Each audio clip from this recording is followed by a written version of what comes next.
बात करेंगे पीलिया के बारे में। नवजात शिशुओं को अक्सर पीलिया हो जाता है और अनेकों बार माता पिता परेशान हो जाते हैं कि क्या करें। कई बार मेरे पास भी ऐसे बहुत सारे पेशेंट आते हैं और कई बार उनकी रिपोर्ट नॉर्मल होती है, उसके बाद भी वो परेशान रहते हैं कि जी सर ये रिपोर्ट में तो बहुत ज़्यादा पीलिया आ रखा, बोल रहे हैं नॉर्मल है, इसमें तो नॉर्मल रेंज कुछ और लिखी हुई है। तो देखिए ये बहुत सारी चीज़ों के ऊपर डिपेंड करता है नवजात शिशु का पीलिया। तो यही सारी चीज़ें आज बताने वाला हूँ कि वो कौन कौन से फैक्टर हैं, कौन कौन सी चीज़ें जो ध्यान में रखनी होती हैं, और तभी सही तरीके से पता चल सकता है कि जो बच्चे की रिपोर्ट है, जो पीलिया है, वो वाकई में कोई खतरनाक स्तर का है या वो नॉर्मल है, वो खुद ठीक हो जाने वाला है। तो इन्हीं सारी चीज़ों के बारे में आज इस वीडियो में मैं जानकारी देने वाला हूँ। वीडियो पूरा देखिएगा। कुछ पूछना चाहते हैं तो कमेंट बॉक्स में लिख सकते हैं, और आप नए हैं तो चैनल को सब्सक्राइब जरूर करिएगा। शिशुओं के स्वास्थ्य से संबंधित ऐसी जानकारी आपको इस चैनल पर कंटिन्यू आगे भी मिलती रहेगी। तो चलिए शुरू करते हैं पीलिया के बारे में। चलिए सबसे पहले जान लेते हैं कि पीलिया का पता कैसे करते हैं। देखिए जब हल्का पीलिया होता है तो बच्चे का चेहरा जो है, फोरहेड हो गया, नोज टिप हो गया, तो चेहरे की स्किन है वो पीलेपन में आने लगती है। जब पीलिया इससे ज्यादा बढ़ता है तो बच्चे की गर्दन, छाती की स्किन और पेट की स्किन जो है वो त्वचा का रंग पीला होने लगता है। इसके बाद जब और ज्यादा अगर पीलिया बढ़ता है तो बच्चे के पैर, बच्चे के हाथ, हथेलियां और बच्चे के तलवे वो भी पीलेपन में आने लगते हैं। हालांकि उसको देखने का एक तरीका होता है, उसको हम नेचुरल लाइट में देखते हैं। जो कमरे के जो लाइट्स होती हैं, आर्टिफिशियल लाइट्स होती हैं, उसमें कई बार कलर होते हैं, और जो कमरे का जो पेंटिंग्स होती हैं और पेंट होते हैं उसके भी कलर कई बार रिफ्लेक्ट होते हैं। तो इसलिए नेचुरल लाइट में सूरज की रोशनी में बाहर ले जाकर के बच्चे की स्किन हमेशा चेक करी जाती है पीलिया के लिए, और उसमें भी थंब से प्रेस करके हम देखते हैं स्किन को कि कैसा कलर है ये। हालांकि डॉक्टर ज़्यादा अच्छे तरीके से इस चीज़ को कर सकते हैं, बेहतर एग्जामिन कर सकते हैं। लेकिन अगर आपको अपना बच्चा देखने से पीला लगता है, बच्चे का चेहरा, बच्चे की गर्दन और छाती, तो आप एक बार डॉक्टर से मिल करके उसका चेकअप करवा सकते हैं। उसके बाद बच्चे के पीले की जांच करानी हो। चलिए बात करते हैं कि जांच क्या करानी है। अगर बच्चा देखने से पीलापन है और डॉक्टर बोलते हैं कि जांच करानी, तो सीरम बिलिरुबिन नाम की एक जांच होती है, वो करानी होती है। टोटल डायरेक्ट और इनडायरेक्ट बिलिरुबिन का लेवल देखा जाता है, और कई बार माँ का ब्लड ग्रुप की भी जरूरत होती है और बच्चे का भी ब्लड ग्रुप की जांच करानी पड़ सकती है।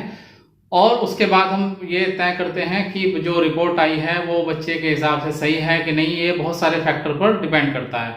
देखिए आप लोग रिपोर्ट पढ़ लेते हैं, रिपोर्ट में जो नॉर्मल लेवल लिखा होता है पीलिया का, वो एडल्ट वाली नॉर्मल रिपोर्ट लिखी, नॉर्मल लेवल लिखा होता है। बच्चों का जो नॉर्मल लेवल होता है वो अलग अलग फैक्टर पे डिपेंड करता है।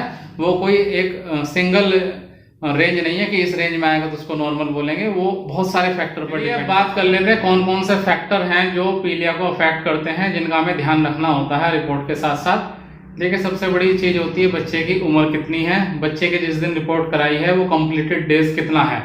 ठीक है, 24 घंटे को एक दिन का पूरा काउंट करते हैं। ऐसा नहीं कि कल आप वो बच्चा 2 बजे दिन में पैदा हुआ और आज उसको हम डेट चेंज हो गई तो हम बोल लेंगे बच्चा 2 दिन का हो गया। ऐसा नहीं होता है। पूरे 24 घंटे को एक दिन काउंट करके तब हम देखते हैं कि बच्चे की उम्र कितने दिन की है, 2 दिन, 4 दिन, 5 दिन। ठीक है, दूसरी बात होती है बच्चे का वजन कितना है। ठीक है, बच्चे का वजन देखते हैं। इसके अलावा ये देखते हैं कि बच्चा पेट में कितने दिन रहा है, गर्भावस्था के उसने कितने समय पूरा करा है, पूरा 9 महीने बच्चा पेट में रहा है या समय से पहले पैदा हो गया है, और समय से पहले पैदा हुआ है तो कितना पहले पैदा हो गया है। ठीक है, इसके अलावा देखते हैं कि बच्चे को कोई इन्फेक्शन तो नहीं है, कोई सेप्सिस तो नहीं है, बुखार तो नहीं है, और कोई बीमारी तो नहीं है। इसके अलावा बच्चे की माँ का ब्लड ग्रुप क्या है। बच्चे की माँ का ब्लड ग्रुप अगर O है, O पॉजिटिव है, या किसी भी ग्रुप का नेगेटिव ब्लड ग्रुप है, RH नेगेटिव है, तो ऐसी कंडीशन में अगर मदर RH नेगेटिव है और बच्चा पॉजिटिव है, या फिर माँ का ब्लड ग्रुप O पॉजिटिव है और बच्चे का ब्लड ग्रुप O के अलावा बाकी कोई और है, तो ऐसी कंडीशन में कई बार पीलिया जो है वो बढ़ने का खतरा रहता है। और ऐसे में हमें देखना होता है रिस्क फैक्टर क्या है और रिपोर्ट क्या है, दोनों चीजों को मिला करके तब हम देखते हैं कि इसको बच्चे को एडमिट की जरूरत है, इसको इलाज की जरूरत है, या ये घर पर ही ठीक हो जाएगा। उदाहरण के तौर पर समझते हैं कि अगर मान लिया बच्चा 2 किलो का है और वो 8वें महीने में पैदा हो गया, यानी कि उसने पूरा 9 महीना पेट में पूरा नहीं करा, और ऐसे बच्चे का जो पीलिया की रिपोर्ट है दूसरे दिन 10 आती है, तो हम इसको मान करके चलते हैं कि इसमें रिस्क फैक्टर है और इसको इलाज के लिए भर्ती किया जाता है। उसको फोटोथेरेपी नाम का एक ट्रीटमेंट दिया जाता है, जिसमें नीली रोशनी में रख करके बच्चे की सिकाई होती है। ठीक है, लेकिन अगर बच्चे का वजन 3 किलो है और बच्चा या 2.5 किलो से ऊपर है और बच्चा पूरा 9 महीना पेट में रहा है और उस बच्चे की रिपोर्ट दूसरे या तीसरे दिन बिलिरुबिन की 10 आती है तो हम उसको बोलते हैं कि नॉर्मल है, क्योंकि वो बच्चे की उम्र के हिसाब से और बच्चे के वजन के हिसाब से बच्चे को कोई नुकसान नहीं कर सकता वो। ठीक है, तो ये चीजों का हमें ध्यान हमेशा रखना होता है। सिर्फ रिपोर्ट आप पढ़ करके कभी भी परेशान ना हो, साथ में ये बहुत सारे फैक्टर है, हमेशा ये भी देखने होते हैं। डॉक्टर से सलाह लिया करें और उसके हिसाब से ही आगे ट्रीटमेंट किया करें। बहुत से लोग होते हैं जो धूप की बात करते हैं कि धूप दिखा सकते हैं क्या, झाड़ फूक। बहुत से तो ऐसे पेशेंट भी मेरे पास आते हैं, उनको इतना बैठ करके समझाना पड़ता है, वो बोलते हैं कि हम तो ठीक करा लेंगे, पीलिया झाड़ फूक करा लेंगे। देखिए कहाँ आप कौन से जमाने में जी रहे हैं। मेडिकल साइंस इतना आगे बढ़ चुका है, कृपया करके डॉक्टर्स की, अपने चिकित्सकों की, बाल रोग विशेषज्ञों की सलाह माना करें और झाड़ फूक के चक्करों में ना पड़ा करें। ठीक है, और धूप की जहां तक बात है, धूप दिखाने में कोई हार्म नहीं है, दिखा सकते हैं। शरीर में विटामिन डी का प्रोडक्शन होगा और बच्चा थोड़ा वार्म भी फील करेगा, लेकिन बहुत ज़्यादा देर तक धूप दिखाने से कोई फायदा होता नहीं है, खासकर पीलिया में। और पीलिया के लिए जो सिकाई होती है, एक विशेष प्रकार की नीली रोशनी में सिकाई करी जाती है, उसी से पीलिया का स्तर घटता है। तो इसलिए धूप दिखाने से बहुत ज़्यादा कोई लाभ होने वाला नहीं है। हाँ, विटामिन डी जरूर शरीर में बनेगा, अगर आप सही तरीके से सही मात्रा में धूप दिखाएंगे तो एक बेनिफिट हो सकता है।